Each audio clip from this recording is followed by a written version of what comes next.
Célébration de l'an 2 de la compagnie de Transguinéen sous le signe de l'espoir. Pour son deuxième anniversaire, la compagnie de Transguinéen a organisé les 29 et 30 juillet 2024 à Conakry, la capitale guinéenne. Une rencontre marquant une étape importante dans le développement du projet Simandou. Créé le 27 juillet 2022, les travaux de construction ont évolué à 50%. 2 milliards 400 millions de dollars injectés, plus de 100 km de rails construits et 27 km de tunnels réalisés. L'événement a vu la participation de nombreuses autorités politiques, les partenaires industriels, les experts et investisseurs. Au cours de son allocution, M. Djiba Diakité, ministre directeur de cabinet de la présidence, président du comité stratégique de suivi du projet Simandou, a défini Simandou comme le futur de la Guinée et un véritable pont vers la prospérité. Mesdames et messieurs les membres du gouvernement, chers membres du comité stratégique de Simandou, Excellences, Mesdames et Messieurs les ambassadeurs, Mesdames et Messieurs les partenaires industriels du projet Simandou, Mesdames et Messieurs, chers invités, c'est avec un immense honneur et une profonde gratitude que je me tiens devant vous aujourd'hui au nom du comité stratégique de Simandou pour vous souhaiter la bienvenue à la célébration de l'an 2 de la compagnie du Transguinéen. Notre co-entreprise, désormais notre maison mère, notre maison commune, CTG, symbole de la concrétisation tangible des avancées majeures du projet Simandou, sous la clairvoyance du président de la République, le général Mamadi Doumbouya. Nous ne fêtons pas seulement un anniversaire, nous fêtons l'aube d'une nouvelle ère. Pour notre nation bien-aimée, la Guinée, le rêve de Simandou qui a bercé l'imagination de plusieurs générations devient enfin, grâce à la vision, à la détermination et au leadership d'un homme, le général Mamadi Doumbouya. Mais c'est également grâce au respect des engagements des partenaires industriels ici présents. Bao, le géant chinois de l'acier, Rio Tinto, China Alco, Winning Consortium Simandou, qu'ils soient remerciés de leurs engagements. Sous le leadership du chef de l'État, nous avons rassemblé des talents nationaux, les hauts cadres de la République de Guinée, les conseils en ingénierie, les conseils juridiques, les conseils financiers, parmi les meilleurs. Nous avons noué des partenariats solides avec les entreprises de référence mondiale dans leurs domaines respectifs. Ensemble, nous avons créé un écosystème unique où chacun apporte sa force, sa compétence, son savoir-faire. Je tiens à exprimer au président de la République toute notre reconnaissance pour son engagement indéfectible, sa détermination à conduire notre nation vers un avenir prospère et durable.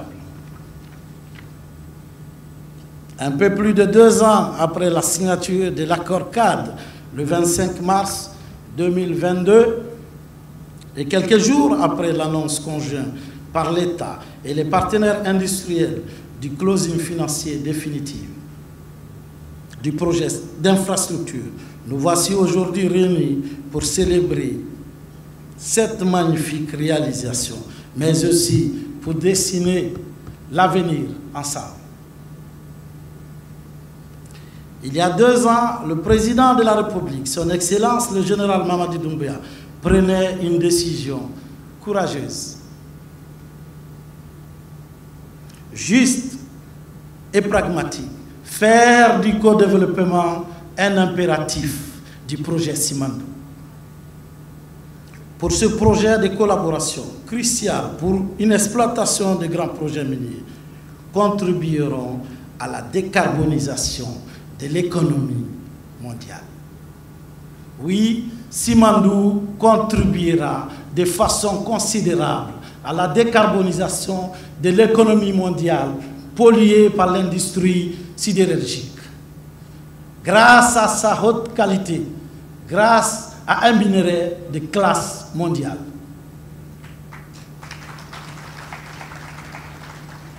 Avec environ 8 millions de tonnes de fer estimées à date d'une teneur exceptionnelle, Simandou représente une opportunité sans précédent pour notre nation.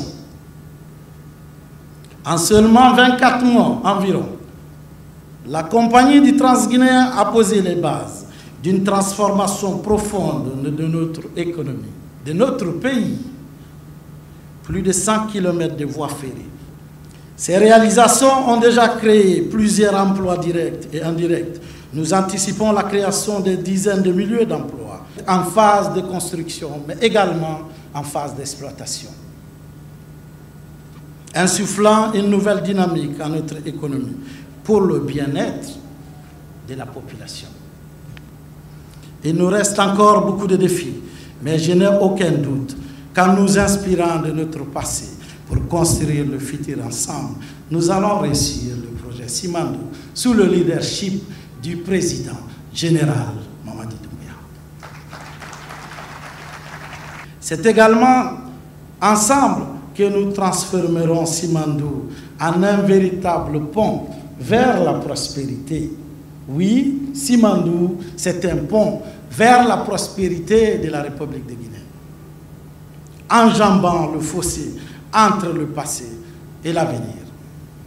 Ensemble, nous sommes convaincus que la Guinée, c'est bien notre paradis, une terre de recherche et de l'innovation. Je vous remercie. La célébration a été également marquée par des panels de haut niveau avec les interventions des dirigeants sur les thématiques contenu local et transformation socio-économique, notamment maximiser les retombées locales du projet Simandou vers une transformation socio-économique de la Guinée. Quel rôle jouera le Simandou Academy dans ce processus? Bonjour Monsieur le Ministre, bonjour Monsieur le Premier Ministre, bonjour à tous. Il faut dire qu'au-delà et en dehors du cadre de Simandou, le président de la République a mis l'humain au centre de ses préoccupations. Il estime que le développement de la Guinée doit tourner autour du développement du capital humain. Merci. Ce que nous devons plutôt exporter, c'est la connaissance. Et puisque nous avons une position stratégique en Afrique de l'Ouest, c'est d'investir pour que nous puissions avoir un système éducatif de qualité. Un système éducatif de qualité, c'est d'avoir une logique entre ce qui est enseigné et ce dont nous avons besoin dans nos économies. Je parle de l'économie guinéenne, mais aussi de l'économie de l'Afrique de l'Ouest. Et si vous regardez en Afrique de l'Ouest, vous avez beaucoup de cadres guinéens formés dans nos universités qui travaillent. Et donc, exporter de la connaissance, c'est aussi penser à positionner notre pays comme étant un champion dans le hub sous-régional. Et investir dans cela depuis le début, ça a été le cas. Vous l'avez rappelé. Investir d'abord sur l'enseignement technique et la formation professionnelle pour que l'on puisse former et préparer nos jeunes, améliorer leur employabilité, les former à occuper les emplois de demain. Et il se trouve qu'un des projets les plus ambitieux de notre économie, c'est le Simandou. Et le Simandou prévoit à la fois d'avoir un investissement massif en termes d'infrastructures, mais aussi d'avoir une induction dans notre économie qui est considérable. Pour que cela soit animé, donc pour la première partie de ce que nous sommes en train de faire, au niveau strictement de la construction de ces infrastructures, nous devons préparer nos jeunes à occuper les emplois qu'il y a au-delà, mais surtout à promouvoir la qualité dans l'apprentissage et aussi les compétences dans les autres domaines qui n'ont rien à voir avec les mines, afin que l'on puisse fixer dans le pays les connaissances et les compétences. La deuxième approche, ce sera d'évaluer les besoins et de construire un programme de formation adapté à la prospective que nous allons avoir sur maintenant jusqu'en 2040. Et cette vision doit être inscrite dans un programme de formation et de renforcement de capacité des Guinéens pour que l'on puisse animer notre économie avec comme levier le Simandou, animer notre économie et nous assurer que nous avons de la compétence et de l'apprentissage ici au niveau national. Et ce projet et cette vision s'appelle Simandou Academy. Le but, c'est d'attirer et de profiter de la construction et du développement du Simandou maintenant, tant au niveau de l'apport de compétences que les travaux d'infrastructure vont faire, mais aussi de bâtir sur l'apport de capitaux que le Simandou va faire pour que l'on puisse planifier et financer nos besoins de compétences pour les prochaines années jusqu'au niveau de 2040. Et ça veut dire quoi? Que nous devons investir dans les écoles existantes, nous devons investir dans la formation des formateurs, nous devons investir dans les infrastructures, les équipements des institutions d'enseignement technique, professionnel et supérieur du pays. Nous devons orienter notre éducation vers la science, la technique et les technologies pour que l'on puisse être au même diapason du monde. Nous devons investir sur un système autonome et dynamique qui, avec le secteur privé, produit pour le secteur privé les compétences nécessaires. Et quand je pense au secteur privé, je ne pense pas qu'aux mines, je pense au secteur privé de l'agriculture, je pense aux services, je pense à la technologie, je pense à tous les autres domaines. Et c'est ça aussi la vision du Simandou Academy. C'est donc d'attirer des compétences, de partager les connaissances, de fixer ces connaissances dans nos institutions d'enseignement ici au niveau de la Guinée et de permettre justement de bâtir. Et puisque nous avons une expérience unique dans la production, dans le développement de la mine de Simandou, enfin des mines de Simandou et dans le développement minier de façon générale, nous pouvons aussi nous positionner, puisque les pays limitrophes vont aussi être dans une logique d'exploitation minière, nous pouvons aussi nous positionner comme étant un pourvoyeur d'experts pour la sous-région. Madame la ministre de l'Environnement, désolé de vous avoir pris au dépourvu, mais je sais que vous êtes toujours à la hauteur de la tâche en tant que mémoire institutionnelle de Simandou. On voit souvent l'environnement, les questions environnementales comme une question de tourner en rond pour des projets miniers. Mais vous l'avez prouvé par vos actes que ceci n'est pas le cas. Et les deux ne sont pas inconciliables. Et qu'en plus de cela, vous pouvez réduire par vos actions et vos politiques les externalités de l'exploitation minière sur les zones agricoles et des zones touristiques et environnementales. Et qu'est-ce que vous pouvez dire à cette Assemblée, tout ce qui a été fait dans ce sens? Merci, monsieur le modérateur. Bonjour à tous. Il est vrai que la question environnementale, dès le début de la structuration du projet Simandou, a été très largement au cœur des négociations. Et cela est dû à la vision, à la volonté du chef de l'État qui, dès le départ, a instruit le comité stratégique et a été très clair envers les partenaires industriels. Le projet Simandou sera réalisé, mais pas à n'importe quel prix. Et ça veut dire que ce sont de grandes retombées sur le plan économique pour le pays, pour les populations actuelles, mais surtout, nous devons préserver notre environnement pour les générations futures. Et c'est dans ce sens que nous avons des exigences sur le plan environnemental très strictes dans l'ensemble des accords signés. Ce sont les normes environnementales les plus élevées sur le plan international qui sont prises en compte, dont les normes SFI, par exemple. Maintenant que nous sommes pleinement dans la phase de construction du projet, suite au bouclage financier intervenu il y a quelques mois, le ministère de l'Environnement et l'État, de manière générale, suit de très près les engagements pris par les partenaires industriels dans les accords, notamment sur les questions environnementales. Donc il s'agira d'un suivi très rapproché sur ces questions pour s'assurer du respect des engagements. À ce titre, d'ailleurs, en plus des pouvoirs publics, il faut souligner que l'État, lors des négociations, a été accompagné par des conseils internationaux de premier plan. Et pendant l'exécution du projet, pendant la construction, nous continuons d'être accompagnés, notamment par un ingénieur conseil qui nous permettra de suivre le respect des engagements environnementaux pris. Merci. Si le pays veut tirer le maximum de bénéfices de Simandou, il faudrait que le gouvernement investisse massivement dans l'éducation, dans la formation du capital humain, plus que dans tout autre capital. Et à écouter les acteurs qui sont sur le terrain de près, cette thématique devient très prégnante. Et que contenu local veut dire formation de capital humain. Merci.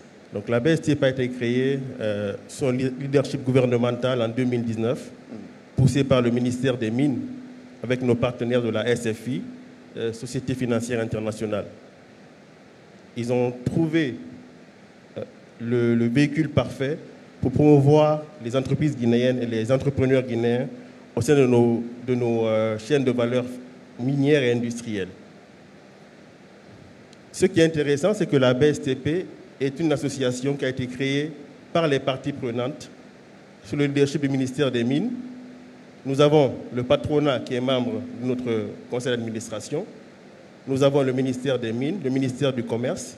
Nous avons la Chambre des Mines qui a été un des acteurs majeurs, bien sûr, de sa création. Et nous avons aussi nos partenaires de la Banque mondiale à travers AFC et bien sûr la coopération allemande. Ce qu'il faut retenir, c'est que depuis maintenant 2 ans, nous travaillons avec les partenaires clés du Simandou, notamment Rio Tinto, que nous saluons, et Winning Consortium Simandou. Nous travaillons ensemble depuis 2 ans sur tous les aspects vraiment des prérogatives de la BSTP, qui sont notamment la mise en relation entre les entreprises guinéennes et les grandes entreprises étrangères ou locales comme les GPC, les IBS, etc., qui sont aussi pourvoyeurs de contrats. Dans ce cadre-là, nous avons 3 axes très très importants qui sont, entre autres, la mise en relation directe, comme j'ai dit, la formation remise à niveau des entreprises, augmentation des compétences, et bien sûr l'aspect financier avec la mise en relation avec les partenariats bancaires, qui est très très important pour mettre en œuvre tout type de contrat. Avec Winning et Rio Tinto, depuis maintenant 2 ans, c'est plus de 25 appels d'offres qui ont été postés sur la plateforme en ligne. Nous faisons du sourcing continuel d'entreprises guinéennes capables d'être des sous-traitants. Pas n'importe lesquels, mais des entreprises capables qu'on a vêtées et qu'on vraiment source pour elles. Nous avons fait des caravanes du contenu local dans le corridor Simandou, où on venait expliquer aux populations vraiment qu'est-ce que le contenu local, qu'est-ce que les compagnies du Simandou peuvent faire, qu'est-ce qu'elles peuvent pas faire, quels sont leurs droits et devoirs aussi des populations. Lors de ces caravanes, on a eu environ 800 entreprises qui ont été vraiment recensées dans notre base de données et on va y aller bientôt pour les former avec aussi nos partenaires pour nous assurer vraiment qu'elles ont certaines compétences qu'elles peuvent vendre, pour nous assurer qu'elles captent certaines ressources. Ça, avant de terminer, il y a aussi l'aspect labellisation. Nos entreprises ne savent pas où elles en sont au niveau compétences, capacité de vraiment mener à bien un marché. Donc on a un programme de labellisation où elles viennent, elles font vraiment un diagnostic 360 degrés de leur entreprise. On leur dit exactement à quel niveau elles sont, est-ce qu'elles sont prêtes pour un contrat ou pas. Si elles ne sont pas prêtes, on les forme de manière pratique pour vraiment les amener à ce niveau vraiment de pouvoir concourir pour ce type de contrat-là. Célébrer 2 ans d'une vision, celle du président de la République, le général corps d'armée Mamadi Doumbia, suite à un décret mettant en place un comité stratégique. Le général Amara Kamara, ministre secrétaire général de la présidence, membre du comité stratégique, revient sur les efforts fournis par le comité pour protéger les intérêts de la Guinée et faire des transferts de compétences et de technologies de réalité dans le projet. Permettez-moi de rappeler que nous célébrons juste aujourd'hui 2 ans d'une vision, celle du président de la République, le général de corps d'armée Mamadi Doumbia, qui un jour a réuni son personnel pour dire qu'il faut qu'on aille rapidement vers le co-développement. Qu'est-ce que ça signifiait pour lui? Que l'ensemble des acteurs sur le projet Simandou se mettent ensemble pour développer un projet unique, un seul port, les rails, et mutualiser les efforts. Et donc, il a pris un décret pour mettre en place un comité stratégique. Le comité stratégique a travaillé avec l'ensemble des acteurs qui a donné la CTG. La CTG Également, c'est une mise en œuvre de cette première vision qui a donné le CTG, qui a eu comme innovation la Guinée comme partie de l'ensemble du projet. D'accord. Donc, Simandou développé, pour nous, ça voulait dire 4 composantes essentielles. C'est les mines, c'est également le port, c'est les rails, mais également l'acierie. C'est ce que nous célébrons aujourd'hui. Célébrer pourquoi aujourd'hui? Parce que le projet est complètement dérisqué aujourd'hui. Dérisqué dans le sens que les intérêts de la Guinée non seulement ont été pris en compte, mais il a été question dans l'ensemble des négociations de faire en sorte que le transfert de compétences et de technologies soient des réalités dans le projet. C'est ce qui a donné le Simandou Academy. Mais également faire en sorte que le contenu local soit privilégié dans la suite de la mise en œuvre du projet Simandou. Également donner des opportunités à nos entités, nos entreprises de faire le business. Donc on sait que très rapidement, Simandou va générer beaucoup d'emplois directs et indirects. Des premiers chiffres ont été donnés, mais également ça sera dans un futur très proche un grand catalyseur de l'économie nationale. Et tout ça à l'actif non seulement du chef de l'État, mais également du comité stratégique à sa tête, le ministre Djiba Diakité, qui a tenu un discours très mémorable tout à l'heure là, et moi j'ai retenu essentiellement que chaque tonne de fer est une brique dans l'édification de notre nation. Il a également dit que chaque kilomètre de rail était également un point essentiel vers notre destinée. Mogué aussi nous a dit que chaque emploi créé était effectivement une lueur d'espoir pour l'ensemble des familles de la Guinée. Ce qui est effectivement une réalité. Nous saluons à travers cette célébration la volonté et l'accompagnement de tous les partenaires qui ont donné également du sien pour que ce projet soit effectif. Aujourd'hui, on peut dire que Simandou existe et c'est devenu irréversible grâce à la vision du chef de l'État. Pour le ministre des Mines et de la Géologie, président du conseil d'administration PCA de la compagnie de Transguinéen, Bouna Sylla, c'est un immense motif de fierté, un moment de bonheur et de joie de célébrer les 2 ans de CTG.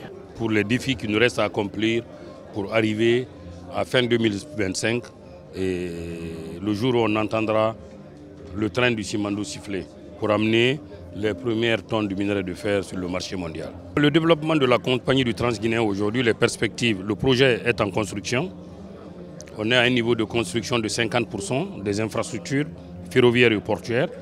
Il faut savoir que les infrastructures, c'est environ 650 km, disons 625, 550 sur la voie principale qui est à double voie, et une voie de connexion de 70 km qui va quitter Beila pour Kerouané et à voie unique, et de Kerouané au port de Moribaya à double voie, et ainsi qu'un port à Moribaya. Donc cette infrastructure, une fois réalisée, va libérer tout le potentiel de développement économique de la Guinée parce que c'est un catalyseur de développement pour le pays.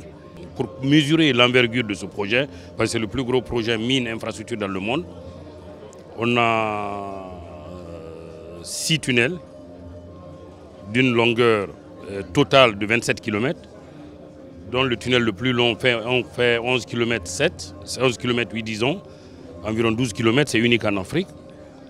Et dans les 2 premiers tunnels d'ailleurs, le tunnel de 2 km 6 et le tunnel de 4 km 4, ils ont fini de faire l'excavation, passer de l'entrée vers la sortie. Et ça c'est déjà réalisé. Il y a 205 ponts d'une longueur cumulée de 77 km. C'est tout ça pour vous. Et de certains pieux de pont qui le rang le plus long fait 65 mètres de hauteur. Tout ça, c'est pour que vous mesurez l'envergure de ce projet, qui est un projet gigantesque, qui est un projet d'infrastructure, mais également un projet minier. Et les clients de la compagnie du Transguinéen, c'est la mine des blocs 1 et du Simandou qui seront opérés par WCS et Baou, qui est le géant mondial de l'acier, et les blocs 3 et 4 qui seront opérés par Rio Tinto dans le cadre de la société Simfer, et qui seront des clients de la compagnie du Transguinéen. La seconde et dernière journée de cette célébration, ponctuée de panels qui ont essentiellement tourné autour du contenu local, a connu la participation du Premier ministre, chef de gouvernement Amadou Ouriba. Le contenu local, c'est d'abord l'investissement dans la formation.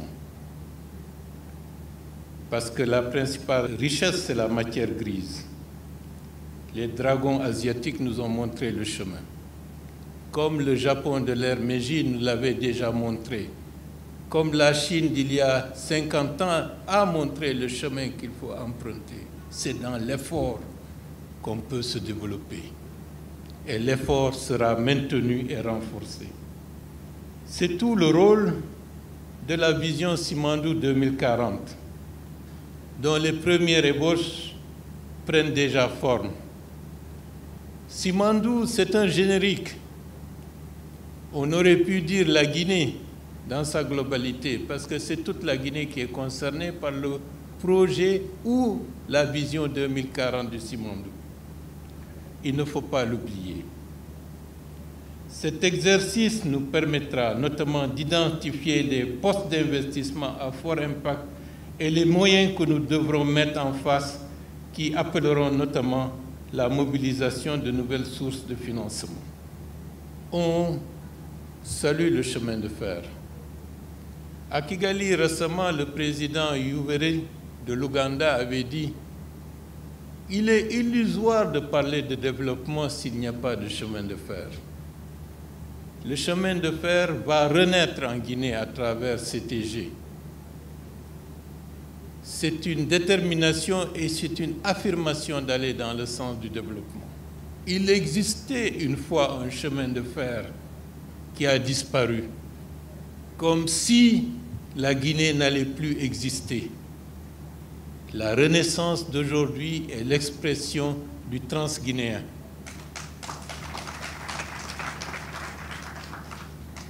Très jeune, on avait entendu parler, lorsque le transguinéen sera là, la Guinée va sortir des périodes j'allais dire, des difficultés.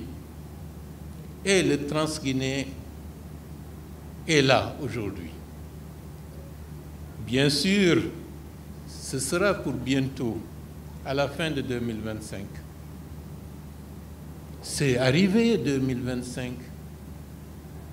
Donc, il faut que les Guinéens se rendent compte que leur pays est en train de basculer d'une époque historique à une autre époque. Et le chemin de fer en est l'expression la plus concrète, la plus vivante. Parce que c'est cela qui va changer fondamentalement nos habitudes, notre environnement et transformera de manière profonde l'économie, nos cultures, nos villes, nos façons de vivre. Vous allez vous en rendre compte. C'est pour cela que le challenge est très important. Mesdames et messieurs, concevoir un autre monde qui arrive avec ses problèmes, ses difficultés, dans un monde de plus en plus rapide, on nous demande énormément. Et c'est la raison pour laquelle, messieurs et mesdames les membres du gouvernement, la tâche ne sera pas facile et il faut l'assumer avec détermination, avec force, parce que c'est la Guinée du prochain siècle qu'on est en train de construire. Pour reprendre une figure utilisée au cours de vos échanges, cette vision 2040 nous permettra ainsi de définir clairement les nombreux wagons que nous pourrons atteler à la locomotive Simandou. Sur le pont devant mener la Guinée à la prospérité. En retenant cette belle image du pont vers la prospérité, je tiens une nouvelle fois, au nom du président de la République, à remercier l'ensemble des parties prenantes à ce projet. Les partenaires industriels, d'abord pour leur engagement dans ce magnifique projet aux côtés de l'État, mais aussi les membres du comité stratégique du projet Simandou pour les magnifiques réalisations de ces 24 derniers mois. Vous aurez l'occasion dans quelques années de dire « j'y étais, j'y ai participé ». Et ce sera l'immense réconfort que vous pourrez avoir lorsque vous verrez dans 10 ans ce que la Guinée sera. En votre fort intérieur, vous aurez le sentiment d'avoir contribué à la prospérité de votre pays. Merci beaucoup. Ces 2 jours de la célébration de l'an 2 de CTG étaient une occasion également de la signature d'un contrat de commande de locomotive d'une valeur de 277 millions de dollars pour le train de la compagnie transguinéenne.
L'accord donc scellé, on le ressent fortement.